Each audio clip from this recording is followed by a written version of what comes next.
Hi, I'm David Cogswell, and I'm here with Sven Lindblad, chairman of Lindblad Expeditions. We're in Svalbard, which is north of the 80th parallel in the Arctic Circle, and this is Insider Travel Report.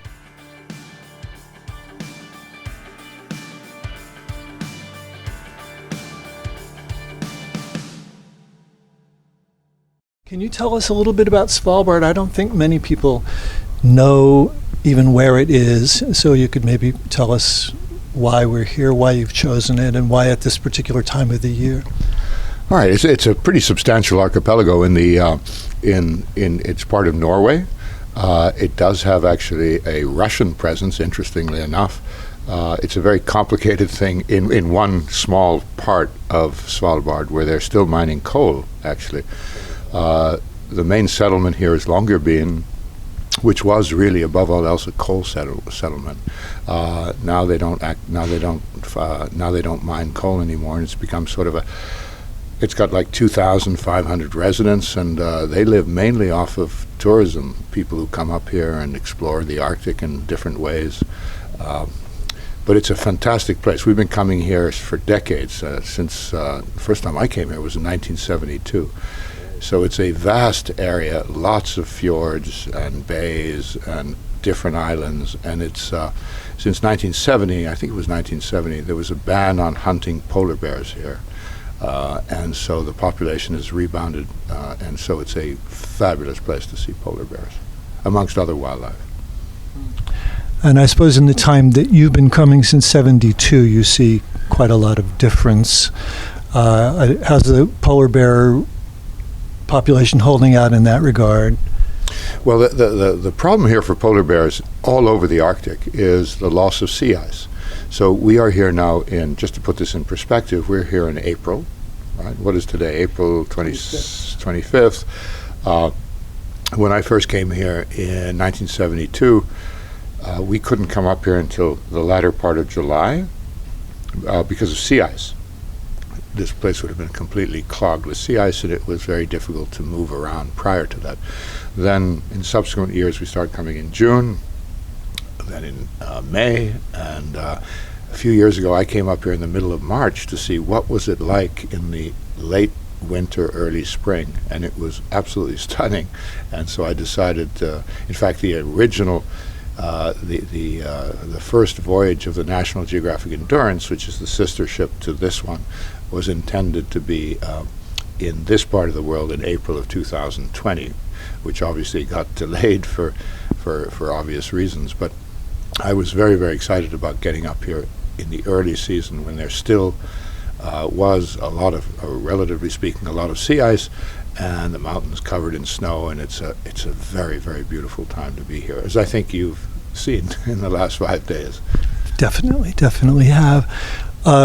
We are on the Resolution, National Geographic Resolution, which is, I think, your 10th ship, I think your newest ship, and this is only its second voyage, I believe. Was first to Antarctica. Anyway, it's a new build, and it's amazing that you were able to design it from the bottom up using all the insight of all your decades of experience. I wonder if you could talk a little bit about how this ship is different and how this fits your vision of where Lindblad Expeditions is going. Yeah.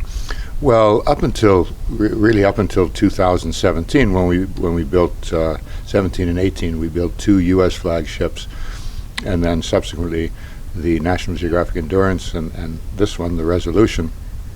We had always found ships that were in trouble in some form or another, rebuilt them somewhat to fit our needs, and that was great. I mean, that worked very, very well. But then when we had the opportunity to build a ship from scratch, let's take this one specifically, and the Endurance, which is identical, we got a team together of people who, captains, expedition leaders, people who worked in the hotel department, engineers, people from the marketing, real wide array of people in the organization said, look, let's have a blank sheet here, and let's figure out what we want, and let's put down all of our aspirations and see if we can manage to build that. So the premise here was we did not want to sacrifice expedition excellence. In fact, we wanted to enhance it. We knew that these ships were going to be primarily 90% in polar regions, and so we wanted to build a ship where there was a connection with the outside wherever we were in the ship. So whether you're in your cabin, you're in the dining room, you're on deck 8 here where the library is, in another public area, you're in the gym, the sauna, everything looks out onto the surroundings.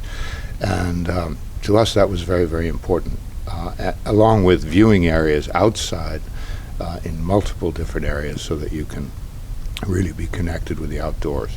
So I think we've accomplished that from the perspective of that's very, very important for operating expeditions. We have great technical scientific gear, ROVs, underwater cameras, and such. We have an indoor garage for our Zodiacs, which makes life a lot easier in these polar regions, and we can get them out really, really quickly and get people ashore, Zodiacs, kayaks when we want them.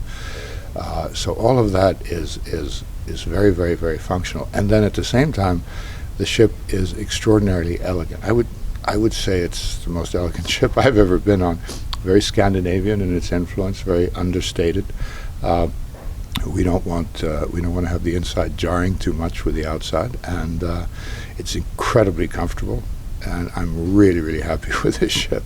And I've noticed that people coming aboard, guests, who've always said, hey, they've appreciated our ships, but I've never heard them be as effusive as they are when they board this ship. I mean, people come up to me all the time and say, Sven, I can't believe this ship. It's unbelievable. And so that's nice to hear. It is. It's amazing. I find every design detail speaks to me in terms of the intelligence behind it, the thought behind it. Also, I want to mention it's got the biggest bridge of any ship I've ever been on, and we did that on purpose so that, because we do welcome our guests onto the bridge. For example, yesterday we were approaching a polar bear with Kill, and I don't know, we might have had close to half the ship on the bridge, watching the infrared camera and talking with the navigators about, how we were approaching the bear, et cetera, et cetera. And it's just, so it's big, it's technologically extraordinary, and it's very, very comfortable from the perspective of guests being there with easy access out to the outside when they want to go out. The company's been here since '79. You've been in travel long before that. How do you see the future of the company, and in terms of that definition of your mission, how Lindblad is different from others? Yeah, well, this is a very this company has got a lot of DNA in it. I started this company in 1979 not as a seasoned business person, but really as somebody who'd lived in East Africa, had developed a strong reverence for natural history and the importance of natural systems.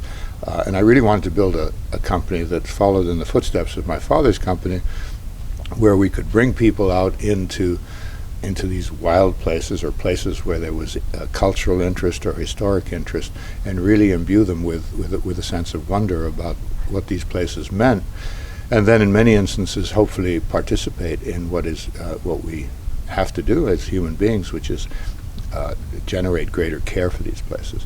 I mean, natural systems are under assault all over the world in many, many ways. We know that the oceans are being threatened, the rainforests are being diminished.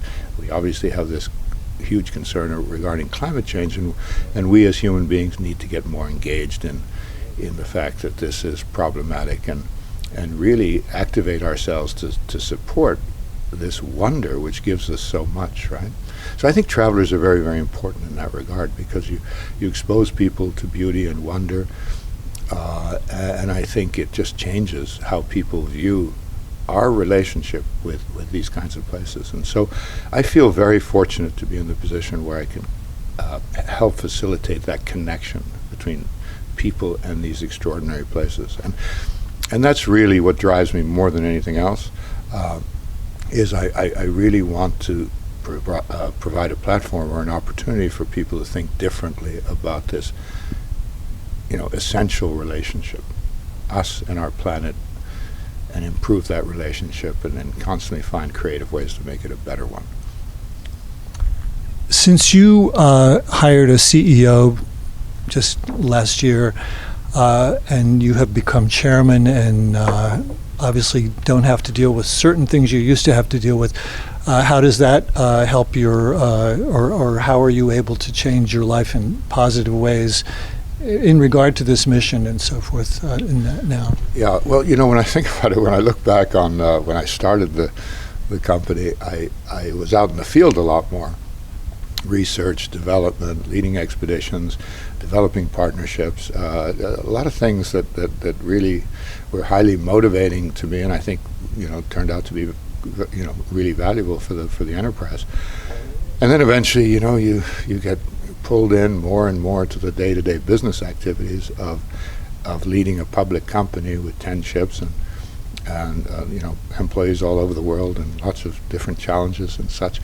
And so to me, finding a CEO was finding freedom, basically. Not to retire. The purpose was never to some people come to me and say, "Sven, how are you enjoying retirement?" And I said, "Well, that's not really what I'm doing." But it has freed me from a lot of the day-to-day activity that I really wanted to get away from. Not because I was wanting to slack off, but really because I really wanted to devote the time to other things. And it's been really, really gratifying, and I'm very appreciative of our CEO, and I think he's doing a great job. So one thing that you like to do, I know, is scout around for new destinations, and I'm wondering if you have anything in mind you'd like to tell us about that you're thinking about right now. Well, so next month I'm going to Polynesia, French Polynesia, and I'm going to spend quite a lot of. Although we've been involved with French Polynesia for quite some time, I want to go deeper into French Polynesia and really understand certain places from a much deeper perspective. And it's an area or a part of the world that I believe is extraordinary on so many levels, culturally, historically, from an undersea perspective. And it doesn't generate a lot of interest from the United States, which is interesting to me. So for example, take Hawaii. Hawaii has somewhere in the neighborhood of 10 million visitors a year. I would argue that it's somewhat overdeveloped, and it's about 6 hours from Los Angeles to get there. Tahiti, Papeete, the capital of Tahiti, is a couple of hours more than that. And it's an island. It's a group of islands that stretches east to west, broader than Europe. It's got hundreds and hundreds of islands, very, very diverse in terms of what they are and what they represent. And I just think it's a fantastic place. And it has, in a good year, 200,000 people that visit. Right. So think about that for a moment. And relatively, probably less than 50,000 of those are Americans. So I think French Polynesia is a place I would really like to see more people, not too many people, but somewhat more people have interest in, because I think it's worthy of it. I just spent some time recently in Panama, a month in Panama, looking at that more closely, and soon we will come out with some ideas related to that part of the world. Panama is a remarkable place. I mean, Costa Rica gets really the lion's share of interest in Central America, and Panama just south is equally, if not, I don't want to say anything negative about Costa Rica because I love Costa Rica, but you have some things in Panama that you don't have in Costa Rica. Obviously, the Panama Canal, which is more than just a canal. It's a biological system that's extraordinary. With one of the, for example, in Lake Gatun, the most studied piece of tropical forest in the world exists on an island in the Panama Canal Zone. And you have 7 indigenous cultures, distinct indigenous cultures, which are extraordinarily interesting, from the Imbara community in the Darien part of Panama to the Guna in the Atlantic, a group of atolls that stretch down towards Colombia. So I would really like to put Panama on the map in a meaningful way. with a real connection to conservation, because they're really committed to that as a government, and they really want to use their natural assets wisely. And so I think there's tremendous opportunity there. And probably a whole lot of other places I'll find eventually. But it takes time. Each one of these places takes time. You really have to devote the time. You have to devote the time to get to know the place from a geographic perspective, from a relationship perspective, and you have to go out and try different things to see what actually works and what will be meaningful to travelers. So I really do look forward to spending more time doing that. Great. Well, I want to thank you, Sven Lindblad, for sharing your time and your ideas with us today. And we could talk for hours, I know, but thank you very much. And thank you. I'm David Cogswell, and this is Insider Travel.